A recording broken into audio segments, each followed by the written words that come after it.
নমস্কার বন্ধুরা, কেমন আছো সবাই? আশা করি তোমরা সবাই খুব ভালো আছো। আজ এই ভিডিওতে দেখব যে তোমরা লক্ষ্মীকান্তকে কি করে পড়বে। লক্ষ্মীকান্তকে এত বড় বই, এত মোটা বই, লক্ষ্মীকান্তকে কি করে পড়লে তোমরা ভালোভাবে সেটাকে মনে রাখতে পারবে আর কিভাবে পড়া উচিত। মানে স্ট্যান্ডার্ড তো কিছু ডিফাইন নেই, কিন্তু আমার যেটা মনে হয় যে এইভাবে পড়লে তোমরা ইজিলি মনে রাখতে পারবে, সেটা তোমাদের আলটিমেটলি সুবিধা করবে। এটা 6th এডিশনের বই, এখন তো 7th এডিশনও বেরিয়ে গেছে, কিন্তু যদি বইয়ের এডিশনের ওপর তেমন কিছু ফারাক পড়ে না, মেন জিনিস একই থাকে, কিছু চ্যাপ্টার এক্সট্রা অ্যাড হয়। তো আমি এই 6th এডিশন হিসাবে তোমাদের বলবো যে কোন কোন চ্যাপ্টার কীভাবে পড়বে। মানে দেখো, যদি ইউপিএসসি দেখা যায়, প্রথমে হচ্ছে কন্টেন্ট আছে, কিন্তু কন্টেন্টটা যদি অ্যাকচুয়াল দেখা যায় যে কন্টেন্টে প্রথমে হিস্ট্রিক্যাল ব্যাকগ্রাউন্ড দিয়ে শুরু হয়েছে, হিস্ট্রিক্যাল ব্যাকগ্রাউন্ড দিয়ে তারপরে making of the constitution et cetera দিয়ে শুরু হয়েছে। কিন্তু তোমরা যদি এই প্রথম থেকে এইভাবে পড়ো, যদি হিস্ট্রিক্যাল ব্যাকগ্রাউন্ড দেখো, হিস্ট্রিক্যাল ব্যাকগ্রাউন্ড মানে কি, তোমার পলিটির ওপর কোনো ইন্টারেস্ট দেবে না, এটা অ্যাকচুয়ালি ইতিহাসের সাবজেক্ট হবে। তোমার যদি পলিটির ওপর ইন্টারেস্টে চলে যাবে যদি তুমি প্রথম শুরুটাই হিস্টোরিক্যাল ব্যাকগ্রাউন্ড দিয়ে শুরু করো। সেই জন্যই প্রথম শুরুটা আমি বলবো সবার প্রথমে ইন্ডিয়ান কনস্টিটিউশন অ্যাক্ট ওয়ার্ক, যেটা এনসিআরটি আছে ক্লাস 11-এ, সেই বইটা থেকে শুরু করবে। সেই বইটা হচ্ছে খুব সহজ ভাষায় দেওয়া আছে, সেটা তোমার মনের মধ্যে একটা ইন্টারেস্ট যোগাবে। সেইটা পড়ার পরে তখন কি পড়বে, এই চ্যাপ্টারগুলোকে এখন স্কিপ করো। তুমি যদি শুরু করতে পারো, সবচেয়ে বেটার শুরু করবে প্রেসিডেন্ট দিয়ে। প্রেসিডেন্টকে দিয়ে শুরু করো, সবচেয়ে বেটার। প্রেসিডেন্ট, তারপর ভাইস প্রেসিডেন্ট। ঠিক আছে, প্রেসিডেন্ট পড়লে প্রথমে, তারপরে ভাইস প্রেসিডেন্ট পড়লে, তারপরে স্কিপ করে চলে এসো গভর্নর পার্টে, স্টেট গভর্নমেন্টের আন্ডারে গভর্নর পার্টে। ঠিক আছে, গভর্নর পার্টে কী হলো, এটা আসার কারণ কী হচ্ছে, প্রেসিডেন্টের অনেকটাই সিমিলার কাম হচ্ছে গভর্নরের। তাহলে কী হবে, তুমি একটা লাইনে থাকবে, তোমার সেটা বুঝতে সুবিধা হবে। গভর্নর চলে এসো, গভর্নরের পর চলে এসো এমার্জেন্সি প্রভিশনে। এমার্জেন্সি প্রভিশন আছে, এমার্জেন্সি প্রভিশনে, কারণ প্রেসিডেন্ট গভর্নরের ওপর এমার্জেন্সি প্রভিশনের অনেক কিছু ডিপেন্ড করে। সেইটা যদি তুমি মানে আলটিমেটলি একটা লাইনে পড়ে যাও, তাহলে তোমার সেটা বুঝতে সুবিধা হবে। ঠিক আছে, তাহলে কি হলো, প্রথমে প্রেসিডেন্ট, ভাইস প্রেসিডেন্ট, তারপরে গভর্নর, তারপরে তোমার এসে গেল তোমার এমার্জেন্সি সিস্টেমে। ঠিক আছে, তারপরে কি পড়বে, তারপরে যেটা পড়বে, তারপরে পড়বে system of government. System of government, system of গভর্নমেন্টের মধ্যে কী আছে, পার্লামেন্টারি সিস্টেম। মানে আমাদের আলটিমেটলি আমাদের জানতে কী হবে, যে সিস্টেমটা আমাদের যেটা আছে, গভর্নমেন্ট চলছে কী করে, কারা চালাচ্ছে, কী প্রসেসে চলছে, এটা হচ্ছে সেই প্রসেসটা, মানে কী প্রসেসে চলছে। পার্লামেন্টারি সিস্টেম আছে, ফেডারেল সিস্টেম আছে, সেন্টার স্টেটের মধ্যে রিলেশন কী আছে, ইন্টার স্টেটের রিলেশন কী আছে, এইগুলো তুমি একটা পড়ে নিলে। এমার্জেন্সিতে তুমি আগেই পড়ে নিয়েছো, তার জন্য তুমি এইটা পড়ে নিলে, কারণ এইটা হচ্ছে এই ফেডারেল সিস্টেম বা কোয়াসি ফেডারেল যেটাকে বলা হয়, সেই সিস্টেমের জন্য এইটা কিন্তু খুবই ইম্পর্টেন্ট, আর তোমার একটা ইন্টারেস্ট জাগবে। এইটা যখন পড়া হয়ে যাবে সিস্টেম অফ গভর্নমেন্ট, তারপরে তুমি চলে এসো আলটিমেটলি পার্লামেন্টে। তারপরে চলে এসো তুমি পার্লামেন্টে।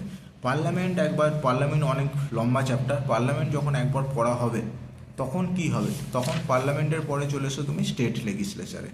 পার্লামেন্ট আর স্টেট লেজিসলেচার অনেকটা কাজ করার ধরনটা ম্যাক্সিমামটাই একই রকমের। সেই জন্যই পার্লামেন্টের পরে স্টেট লেজিসলেচার পড়লে তোমার সেটা মনে রাখতে সুবিধা হবে। আর এইটা এমন নয় যে তুমি একটা পর পড়ছো বলে পড়তেই যাবে, কিন্তু এটা পড়ার পরে রিভিশন দেবে। যেমন প্রথমে বললাম, president, vice president, governor, emergency, তারপরে একবার রিভিশন হবে।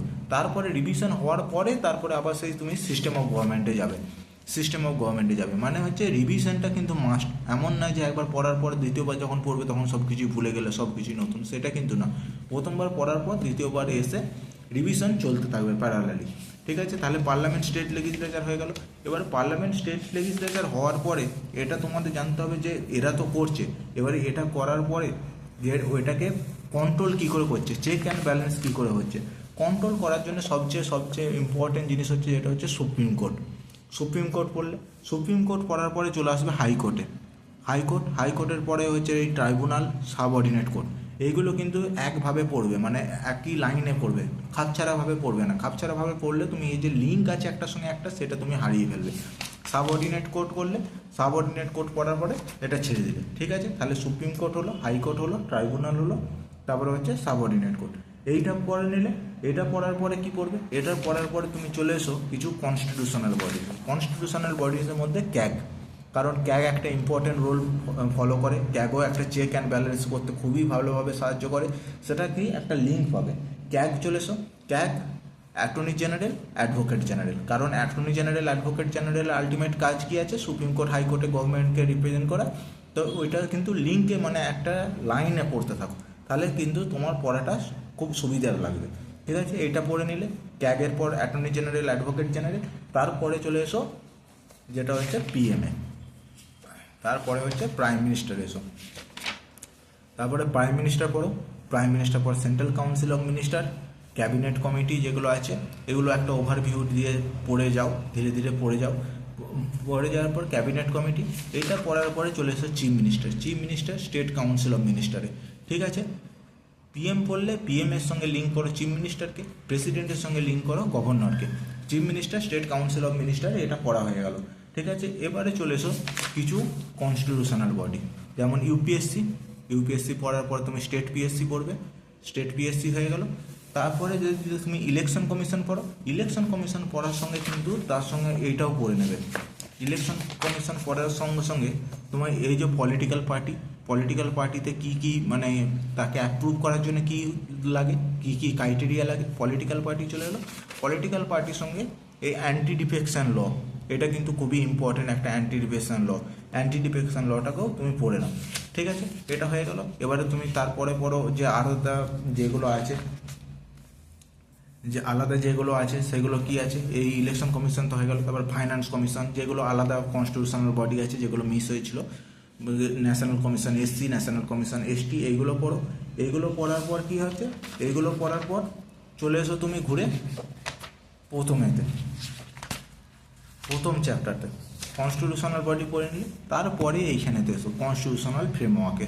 কনস্টিটিউশনাল ফ্রেমওয়ার্কে হিস্টোরিক্যাল ব্যাকগ্রাউন্ড একটা ওভারভিউ নেবে, তারপরে মেকিং অফ দি কনস্টিটিউশন, এইগুলো ওভারভিউ করে পড়ে যাবে। ঠিক আছে, সাইলেন্ট ফিচার, তারপরে যে ইউনিয়ন টেরিটরি, এগুলো কিন্তু অত ইম্পর্টেন্ট না, কিন্তু রিডিং একবার পড়বে, তোমার জানাটা খুবই দরকার কী হচ্ছে। তারপরে ফান্ডামেন্টাল রাইট খুবই ইম্পর্টেন্ট চ্যাপ্টার, ডিপিএসপি খুবই ইম্পর্টেন্ট চ্যাপ্টার, ফান্ডামেন্টাল ডিউটি, এইগুলোকে এবারে ধীরে ধীরে পড়তে থাকো। এইগুলোকে পড়া হয়ে যাওয়ার পরে চলে এসো তুমি লোকাল গভর্নমেন্টে। এই যে লোকাল গভর্নমেন্ট আছে, পঞ্চায়েত রাজ, মিউনিসিপ্যালিটিস, এইগুলোতে লোকাল গভর্নমেন্টে চলে এসো। লোকাল গভর্নমেন্ট হয়ে যাওয়ার পরে যেগুলো তোমার আছে নন কনস্টিটিউশনাল বডি যেগুলো আছে সেইগুলোকে তুমি পড়ো, নন কনস্টিটিউশনাল বডি পড়ো। এরপরে যেগুলো বাকি থাকবে, তোমার যেগুলো পড়ার ইন্টারেস্ট থাকবে সেগুলোকে পড়তে পারবে। তার ফলে কি হলো, একটা লিঙ্ক হয়ে গেল, যে একটার পরে একটার সঙ্গে একটা যে লিঙ্ক আছে সেই লিঙ্কটা তুমি পেয়ে গেলে এইভাবে পড়লে। আর যদি তুমি প্রথম চ্যাপ্টার থেকে পড়তে লাগো, প্রথমে ওই হিস্টোরিক্যাল ব্যাকগ্রাউন্ড দেখে তোমার এমন বোরিং লাগবে যে তোমার পলিটির ওপর ইন্টারেস্টটাই চলে যাবে। সেই জন্য তুমি এইভাবে পড়ো, এইভাবে পড়লে তোমার সেটা সুবিধা হবে। আর কীভাবে নোট বানাবে, আমি তোমাদের প্রথমে বলেছি যে পলিটির জন্য আমি কোনো নোট ইউজ করতাম না, আমি এই বইটাকেই আমি নোট ফর্মে করতাম। তোমাদের আমি দেখাচ্ছি। ফান্ডামেন্টাল রাইট একটা important chapter, fundamental right chapter সম্বন্ধে তোমাদের আমি দেখাচ্ছি নোট। এই দেখো, নোট আমি এইরকমভাবে বানাতাম, যেটা পড়তাম, পড়ার পরে যেগুলোকে ইম্পর্টেন্ট মনে হতো, মানে পরবর্তীকালে শুধু আমি মার্কিংগুলোই পড়বো, সেইগুলো আমি পেন্সিলে মার্কিং করতাম। ঠিক আছে, পেন্সিলে মার্কিং করার সময় যেগুলো ইম্পর্টেন্ট জিনিস সেগুলোকে আমি কিন্তু লিখে নিতাম। এই ম্যাগনা কার্টা পার্ট 3কে বলা হয় ফান্ডামেন্টাল রাইটকে ম্যাগনা কার্টা অফ ইন্ডিয়া। কিন্তু আলটিমেটলি ম্যাগনা কার্টাটা কী, ম্যাগনা কার্টাটা হচ্ছে first written document on fundamental right. এইভাবে তোমাকে মানে ছোটো ছোটো যে জিনিসগুলো আছে সেইগুলো সম্বন্ধে জানতে হবে। তুমি যদি এইটা কী সেটাই যদি না জানো তাহলে তুমি কত মুখস্থ রাখবে, সেগুলো কিন্তু পসিবল না। আর যেইগুলো খুবই ইম্পর্টেন্ট, যেগুলো আমার মনে থাকতো না, সেইগুলোকে আমি হাইলাইটার দিয়ে হাইলাইট করতাম। হ্যাঁ দেখো, হাইলাইট দিয়ে হাইলাইট করেছি। ঠিক আছে, আর মেন্সের পার্সপেক্টিভে যদি দেখি, মেন্সের পার্সপেক্টিভে কেস ল কিন্তু খুবই ইম্পর্টেন্ট। সেই জন্য আমি মেন্সের পার্সপেক্টিভে কেস ল যেগুলো কী আছে সেগুলোকে আমি এই চ্যাপ্টারের সঙ্গেই আমি লিখে নিতাম। যেমন এই হুসিনারা খাতুন ভার্সেস স্টেট অফ বিহারের বলেছিল রাইট টু স্পিডি ট্রায়াল একটা ফান্ডামেন্টাল রাইট, আর্টিকেল 21 এর 100। এইরকমভাবে যত আছে সব কিছু আমার মধ্যে কিন্তু এর মধ্যে পেয়ে যাবে। এই দেখো, ডেলিগেটেড লেজিসলেশন, এইগুলো কিন্তু আছে ডেলিগেটেড লেজিসলেশন, কিন্তু সেটা কি আলটিমেটলি সেটা আমি বুঝতে পারতাম না, সেই জন্য আমি কী করতাম, লিখে নিতাম। তাহলে দেখো, যেইগুলো এক্সট্রা আমার মনে হতো সেগুলোকে আমি লিখে নিতাম। আর এইটা দেখো, এটাকে আমি স্টার মার্ক করে রেখেছিলাম, কারণ এটা মেন্স পার্সপেক্টিভে বেশি ইম্পর্টেন্ট প্রিলিমসের চেয়ে। এইভাবে তুমি নিজের নিজে যেগুলো এক্সট্রা আছে সেগুলোকে এইখানেতেই ইনক্লুড করতাম, আমি করতাম। এবার তুমি চাইলে নোট বানাতে পারো, কারণ আলটিমেটলি এটা হচ্ছে নোট ফর্মেই আছে, নোটের কোনো দরকার নেই। এ দেখো যেগুলোকে ইম্পর্টেন্ট কিসের মানে স্টেটেড কী হিসাবে এগুলোকে ব্রিজ করতে পারি সেগুলোকে আমি হাইলাইট করতাম, কারণ এগুলো কি মেন্স অ্যান্সার রাইটিংয়ের ক্ষেত্রে খুবই ইম্পর্টেন্ট। আর এগুলো একটু মনে রাখা একটু টাফ, কারণ গুলিয়ে যায়।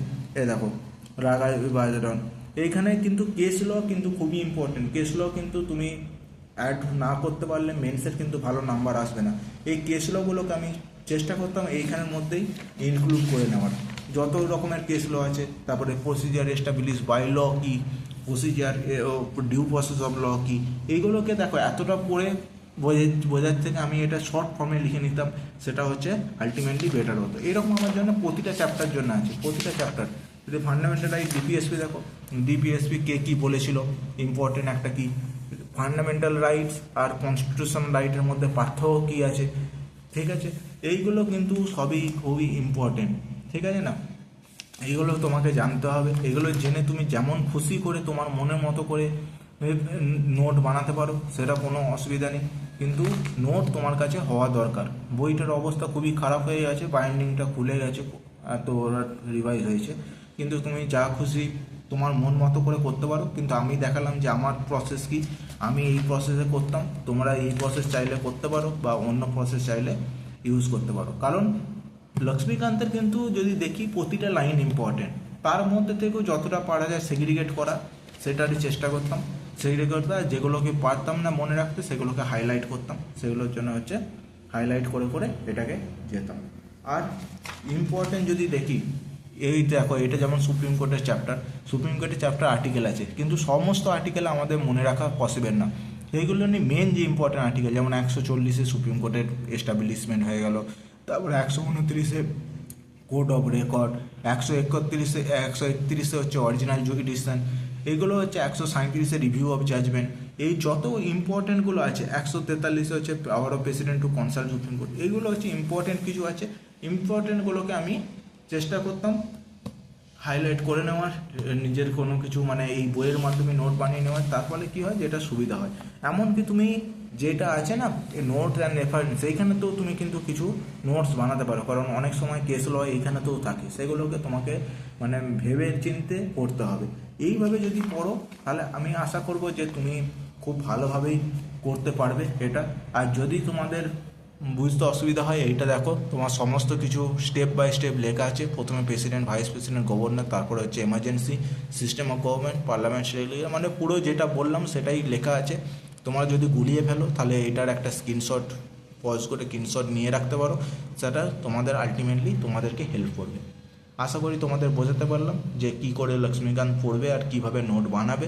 এবারে তোমরা তোমাদের মন মতো করতে পারো। Thank you, bye by.